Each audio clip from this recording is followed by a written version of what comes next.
The Last Command. The bar was dim, a haze of alien smoke hanging low over the glowing tables. The hum of quiet conversation mingled with the occasional clink of glasses, creating a low symphony of disinterest. Zul of House Jilaxe slouched at a table near the back, a half-empty glass of amber liquid in his slender hand. His green-gray skin shimmered faintly in the neon lights, and his large black eyes reflected the faint glow of the drink before him.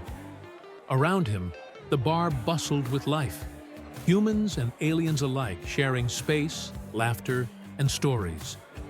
But Zul sat apart, as he always did. No one approached him anymore.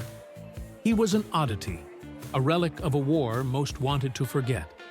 He took a slow sip, the sharp burn of the liquor doing little to dull the ache that had settled in his chest for years.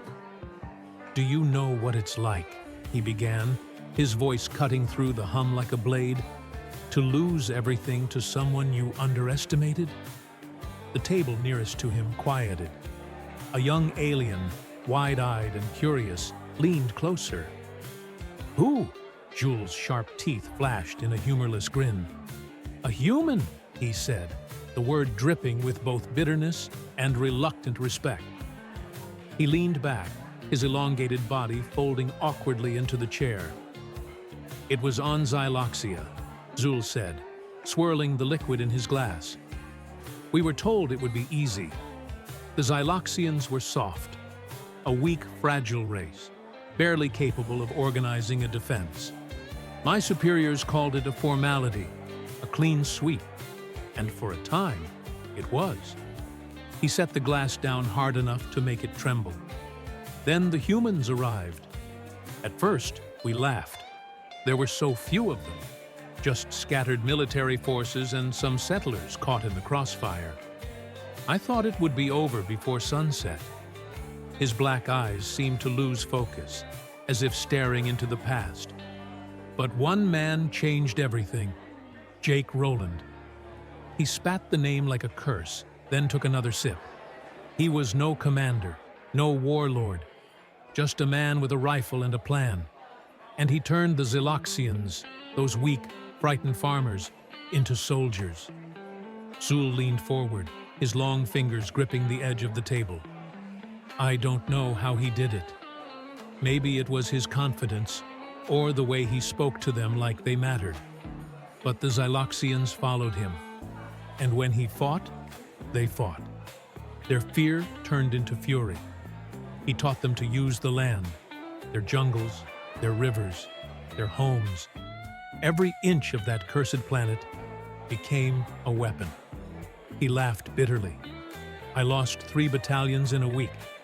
My men were hunted like prey in a land we thought we had conquered. He didn't fight fair, you see. Humans never do. They don't care about honor or tradition. They care about winning, and you losing."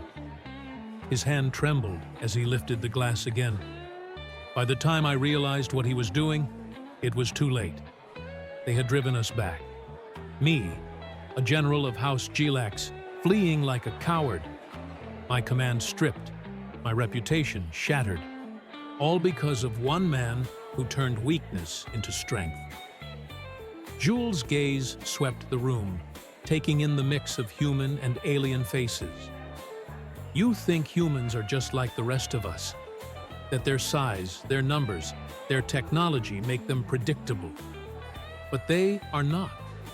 They are relentless, determined, and when you push them to the edge..."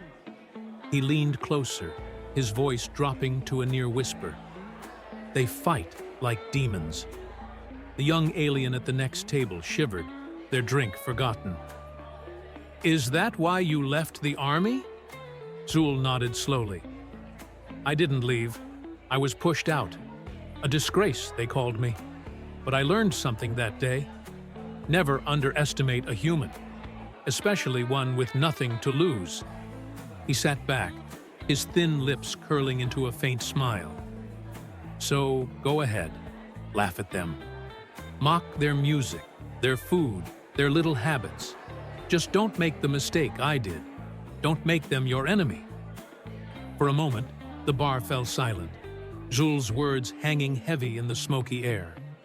Then, slowly, the hum of conversation returned. Jules drained the last of his drink and signaled for another, his gaze distant once more. He didn't need to say more. The lesson had been learned. At least, he hoped it had.